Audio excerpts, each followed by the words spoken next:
All right, we are going to kick off our post-practice media availabilities. We are joined now by the fastest Chevrolet driver, driver of the number 3 Richard Childress Racing Chevrolet, Austin Dillon. If you have a question for Austin, please raise your hand and we will get a wireless microphone sent over to you.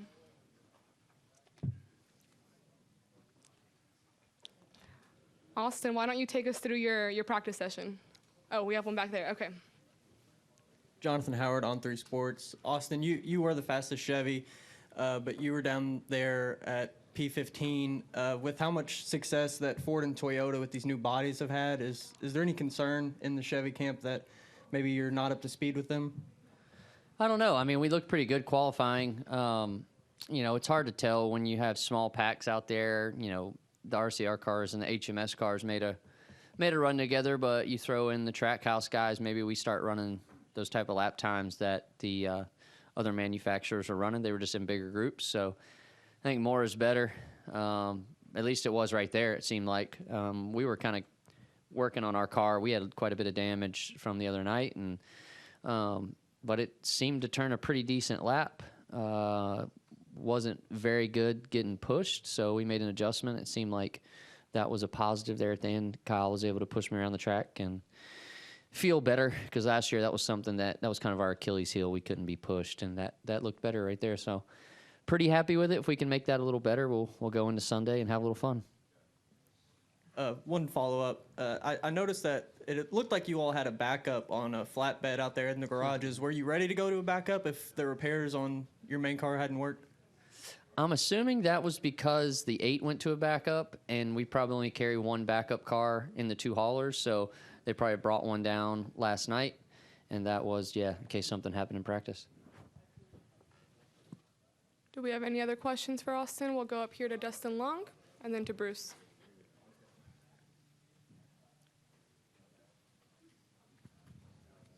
Dustin Long, NBC Sports. You and Kyle were certainly in a position to win this race a year ago. So how do you feel like your car is at this point positioned to kind of do something like that, especially if you don't get a practice or if you guys don't even practice tomorrow? Where do you feel like you guys are going into this race compared to how you did last year? Well, I felt really good about it last night when we took off there at the front, and it's so hard with the duels, the way it works out, and truthfully, the speedway racing we have right now is more like racing to fuel window. So, you know, you saw Denny gain 15 spots by saving fuel and flipping the stage, and that's kind of what we were trying to do. And, you know, when somebody in front of you makes a mistake getting to pit road, like the 45 and the 19, and then we got sideswiped, it pretty much kills your day, and you're trying to fight back. And it's not like a couple years ago where you could just drive to the front if you had a good run and you made some good moves. Now you start side drafting each other, and you just don't have that third lane. So my hope is that with more race cars, we get a third lane formed, and it usually changes a lot from the duels to the race. So I want to see better racing. You know, I don't know about the current package. You know, I don't know how great it is, the speedway package we have compared to some of the ones we've had in the past. Now, I say that you can always make it worse. With the emphasis on fuel saving, obviously it's been like that for a while, but even more so. Is there a disadvantage? Is there ever a disadvantage to leading? Because obviously you're burning more, but obviously you're controlling. You see what happened to the 47 last night. I mean, he carried everybody. He looks like a hero for the first half of the race, and has to come to pit road laps early, and then he's pretty much stuck in the back, gets caught in a wreck. So, you know, you can get some TV time for your partners by going up there and staying at 100% throttle, knowing that you're going to rotate to the back for the next run, and hope that you can get back up through there by, you know, being patient and making some good moves and try and take advantage when other people are lifting. So, you know, it's just kind of an accordion on who's running wide open or not. It's different. And, you know, you always wanted to be the guy that was 100% in the throttle all the time. And now it's become a fuel-saving game to flip pit strategy. It's just different. Bruce? I know it's the same thing for everybody in the field, but you get all keyed up for the biggest race of the year. Now there's the uncertainty of the weather and how that will play out, whether it will even happen on Sunday or be delayed. How much does that kind of wear on a competitor to pace himself to be ready to get back into that moment? I think it's just, people ask and talk about the weather to at least me all the time when you're at a racetrack. It's a fun topic to talk about. And my answer is I've got to be here either way, so I don't look at the weather. I know my job is to race until the race is over, then I get to go home. So I try not to let it go into my mind. And if I'm going to be here in a rain delay, I try and find something fun I can do in the meantime. And then come race whenever time to race. I hate it for NASCAR, though, because, it's just a momentum killer for us because we really want to go out there and show everyone and the fans and watching on TV how great of a sport we are right now. And sometimes Mother Nature just doesn't work in your advantage. So LA kind of did that to us, and maybe someday it'll change from here to there. But like you said, it didn't look great. Any final questions for Austin? All right, Austin, thanks for your time. Thank you.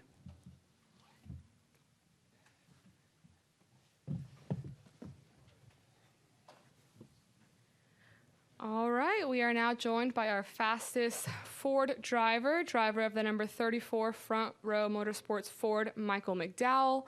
Michael, it's been a pretty good weekend for you, a great qualifying session, a good practice session. Are you feeling some good momentum heading into the weekend? Yeah, it's been a great weekend so far. We just had a really fast car, and, last night we were fortunate to keep it out of trouble, but able to race really hard and see what we had, and we made a few adjustments for today. So smooth. Yeah, we're all done now, and we'll get ready to race on Sunday. All right, we are going to go to start with questions with Jordan Bianchi. Jordan Bianchi, The Athletic. The Toyotas, won both dual races. They've had speed, obviously, today. It's all circumstantial, obviously. Yeah. We know that. Does that mean anything? Do you take anything away from that as saying, hey, we need work to do, or you're still confident about where you're at and how you stack up against them? No, I mean, they definitely have speed. I think that when it comes to race time, they always do, even before their body update. I mean, so I feel like it's no different than any other year down here. I still feel like we're in a really good spot, and the Fords are fast. And yeah, they did a good job of getting in position and winning both races, but felt like, we were fast enough to win last night and be in position, just didn't make the right moves to do it. So I'm not worried about it, if that makes sense. And I don't feel like we're down at all. So yeah, it'll be fun on Sunday. At the end of your duel, looked like you kind of got a little, shoved out of line there or whatever. Was that just a quick decision too, once you got out of line of this is coming down to the wire and I'm just going to go back and save my car? No, it's just Denny threw a big block, and if you guys remember about 10 laps before that, 10 cars crashed on the front straightaway. I had the option to do that and decided that was a bad option, and so rolled out of the gas. And just the timing of it is when I rolled out of the gas and got the Denny's bumper, the 2 was on mine, and so it kind of got me out into that third lane. And once I was in the third lane, I knew our chances of winning the race were over, so I just kind of bailed after that. But we had all intentions, and I had all intentions up until that point to try to race for the win. And then once I wasn't in position to win, then it made no sense to be in any sort of mess. Yep. All right, we'll head to Matt Weaver. Matt Weaver, Sports Not. In the Gen 6 car, you always seem to find your way towards the front. You were in the mix, Daytona, Talladega. And I frame it that way because I think of a guy like Denny who said in the transition from the Gen 6 to the next gen, he felt like he lost something that he had, that spark, and that because of the package or the way the cars race, he just doesn't have the same feel. Have you experienced that with this new car too? Yes. Yeah, definitely. I feel like I had work to do as far as what I was doing behind the wheel with the next gen car compared to what used to work. And so a lot of that is just situational muscle memory and kind of just your approach of how you, make runs, build runs, keep your energy up, keep your speed up.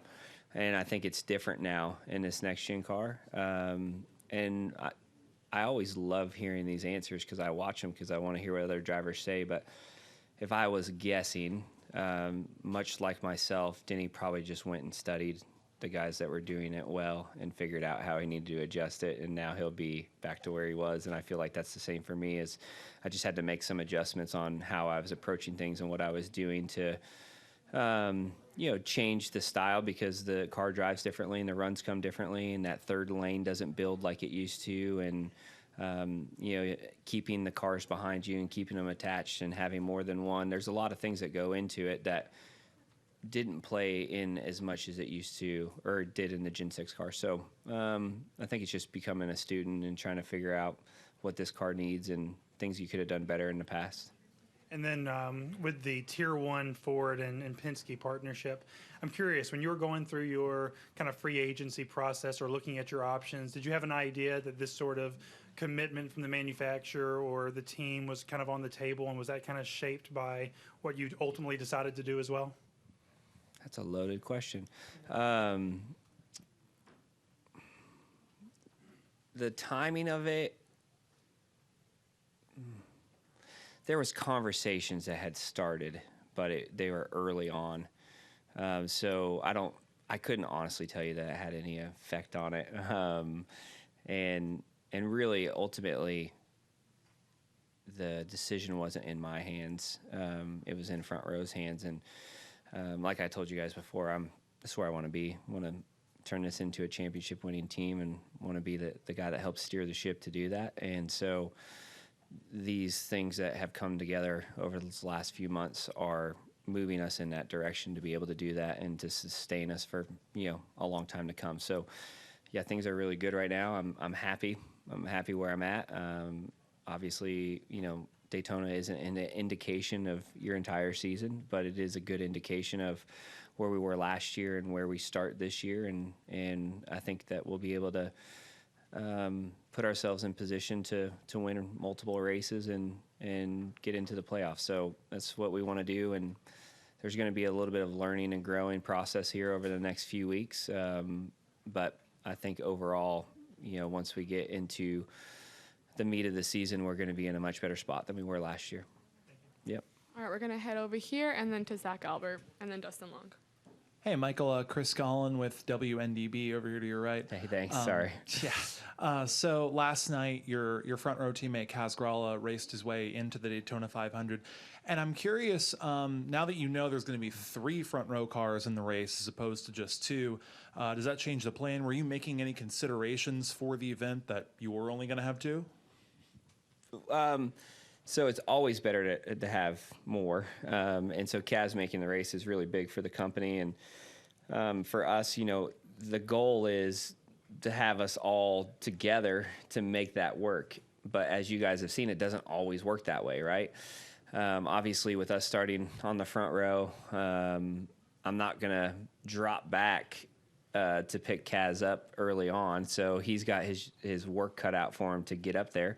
But there's a lot of strategy involved in that and trying to pit together and doing all the things that we'll try to do to get us hooked up when it counts, once you sort of get past that halfway. So, yeah, it's great. It's great for the organization to have 3 cars in. Hopefully, if it all plays out, it'll help us at the end of the race when it counts. The good news is we still have a lot of Ford Mustangs out there, right? And so we should be in a pretty good position if we can keep everybody straight and running all the way to the end. Thanks, Michael. Yep. Zach Albert, NASCAR.com. Do you regularly check for your name on the trophy? No, that's the first time. Well, I've seen it. I've seen it out in the display area, right? And I figure there's probably only one of these. Maybe there's more. How many of these you got? I'm not sure if we have. I'd have to find out. Yeah. That's the original, right? So I just hadn't seen it and just wanted to make sure they didn't make a duplicate. And maybe I was thinking maybe they're presenting this to me. Maybe they're giving us the big one. I didn't even win practice. I didn't even know I had to be here. I was getting yelled at. I was doing my debrief, and they're like, "You got to go to the media center." I said, "For what? We were like 10th. We got to go." What do you feel like when you see it? It's cool. I mean, obviously, this is what will last forever, right? This trophy will be here at Daytona International Speedway for a long time. I get a kick out of looking at it because, it goes every 10 years. And so you got Trevor Bayne, you got Michael Waltrip, Trevor Bayne, and then me, all in that same row. Michael Waltrip obviously gave me my first shot in the Cup Series and wouldn't be here without him. Michael Waltrip also hired me to train Trevor Bayne. Trevor Bayne's probably my best friend, and not probably, is my best friend. And so the CR3 names lined up there is kind of fun. Just not that big of a deal, but it's cool to see. Dustin? Dustin Long, NBC Sports. You talked about debriefs, but now that you have this affiliation with Penske, what are the debriefs like, and how that differs from what you've done in the past, or have you guys really done a whole lot at this point to really get a sense of? Yeah, we're learning as we go here of what that will look like. So I think that's it. It's just early stages. It's early on. I mean, I've always had a close working relationship with the other Ford drivers, but in particular with Joey. I've had a good relationship with him for a long time. So that part of it's pretty easy. Now I feel less awkward asking him things and talking about all of it, because I feel like we're supposed to be working together a little bit more. But as far as how that will look every weekend and week out, we're still sorting through that. I know that the crew chiefs are all getting together and talking about it and discussing things and going over that. And so, I think we're all sort of learning what that process will look like, what's beneficial, what's not beneficial, what's too much, what's not too much, all those things. So it's early stages for that. So I think that there'll be some learning curves, and we'll figure out what works best. There's a lot of talk about fuel saving for this race, and it's always been a part of it, but I think I get the sense it's even more so the last few years. Maybe not after last night. I mean, the guys that saved really well, they only went one lap further, which was silly. So they could have gone another 6 or 7, and that would have made more sense. So I think it might change it up for Sunday. I think more than anything is you're getting data while you're out there to figure out what the options are and to give yourself more options with longer stages and, different windows, right? So some of that is just gaining information and how slow are you when you're doing it and how to do it efficiently. But after what I saw last night, I feel like there's a limit of you're wasting time in track position and not utilizing what you save. So I think it'll be we're all learning as we go as far as what that looks like. All right. Thanks for your time, and good luck this weekend. Thank you guys. Appreciate it.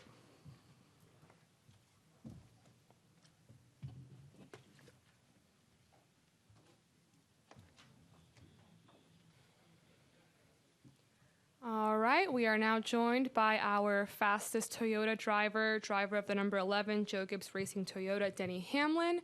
We will start questions with Jordan Bianchi and then come up here to Jacob. Jordan Bianchi with the Athletic to your left. From the outside, it certainly seems like the Toyotas have an advantage, sweep the duels, practice today. Is that the case, or is that just kind of the way things have worked out? Yeah, it's more the way it worked out for sure.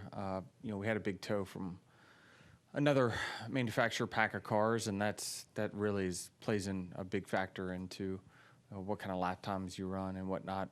When there weren't as many cars out there, we ran about the same speed as everyone else. Have you identified a favorite for Monday's race? There are none in this race. I mean, there is no favorite in this race. All right, Jacob, and then Matt Weaver. Jacob Seelman, Race Face Digital. Denny, Christopher talked about it a little bit after his dual win last night, but I'm curious your thoughts. Compared to last year with some of the body updates that you guys have had, what have you noticed any specific areas where you can feel a difference compared to last year in the draft with the new body this year? Yes and no. I mean, it's very similar to what we had in the past. I think, how you connect to cars and how long you can stay attached is really circumstantial to what kind of technique you use to get there, and then do you have enough push coming from behind. Maybe I noticed that I can get pushed a little bit straighter than what it was in the past, but it's tough for me to say. It's still not enough time and data points to really pinpoint what exactly is different. Was there ever any internal concern as far as the Toyota camp after how rough qualifying was Wednesday that, you guys were maybe in a rough position, or was there kind of a general belief that the race pace was going to be there? Yeah, I mean, we kind of knew we were not going to be very good in the single car qualifying. I don't think anyone thought it was going to be that bad for sure. But obviously it put our concerns to rest when it obviously raced well, right? So I think there's just a balance. Sometimes you have to strike there. Matt Weaver, Sportsnot. You've said a lot over the last 2 years that with this new car and the new way of racing on super speedways that maybe you've lost a little bit of what you had in the previous car. And I'm curious, over the last 2 years, the dual, have you started to figure that out, and what's changed in the style of racing from Gen 6 to Gen 7? Yeah, for sure. I think certainly it's an evolution. You got to continue to change because these cars, the next gen cars, do draft so much differently than what we saw with the Gen 6 cars. Obviously, you saw 2x2 racing. You're going to see that for the bulk of tomorrow or Sunday as well. So it's just these next gen cars have a lot of drag in them, which is why we qualify 20 miles an hour slower than what we used to. So with that, you really got to stay in line for the bulk of the race. If there's no real opportunities, once you establish whether you're on the inside or the outside, there's no real opportunities to make moves like you used to. So you got to just be patient and try to cycle up to the front through strategy, or pick the right lane when another lane starts to bobble, right? So it's just different in that aspect. So it takes a little more patience with next gen. Bob Pockris. Bob Pockris, Fox Sports. So after the duels and after today, do you have a good sense of what you can and can't do with this new body? I do. I feel like I started continuing pushing the limits of pushing throughout on the on-track time. Certainly yesterday, I got a little bit. I really didn't lock on with anyone or push anyone for most of the race. There was a few instances, but then now it's Friday, getting closer to the Sunday. I'm starting to push the limits of how far can I go, how hard can I push, and how long can I push.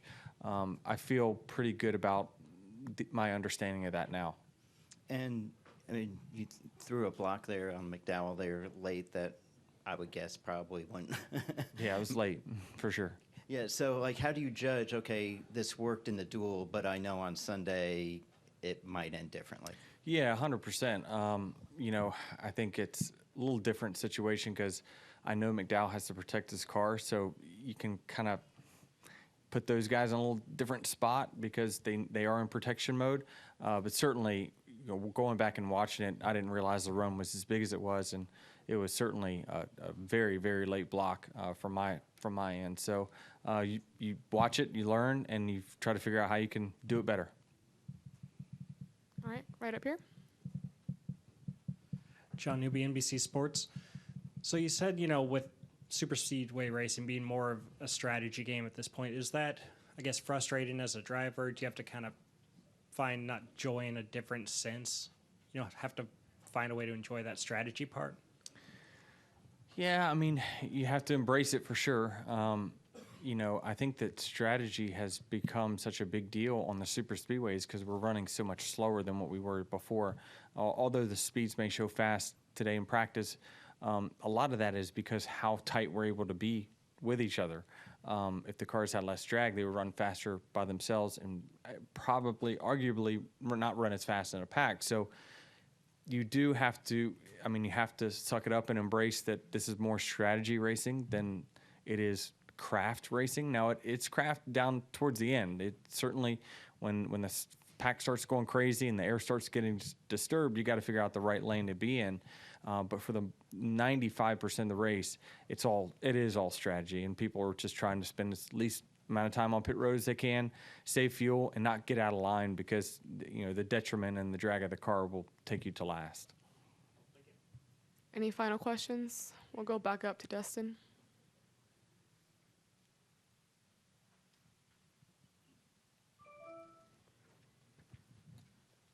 Dustin Long, NBC Sports. So what is the balance between saving fuel and wanting to be up at the front, burning more fuel, but controlling things?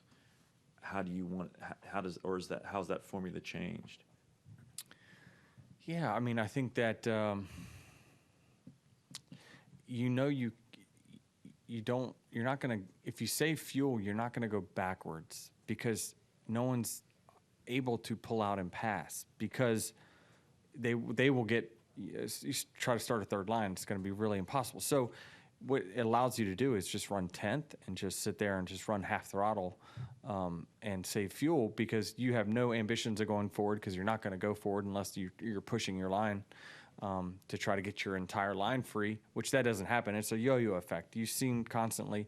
It's just the inside line, then the outside, and they just keep doing that back and forth until someone pulls down or pulls up.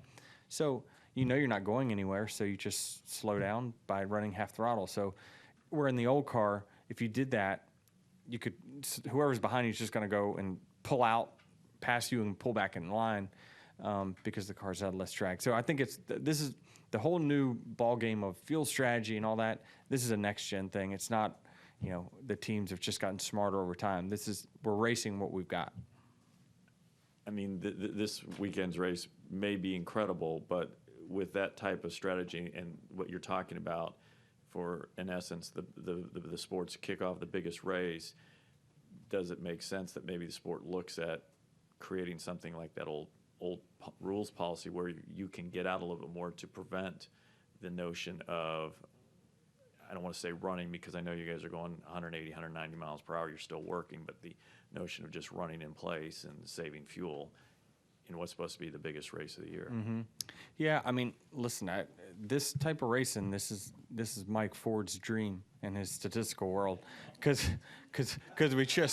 we just keep going like this. No one's really passing anyone. We're just doing this, and he's counting every time we do that.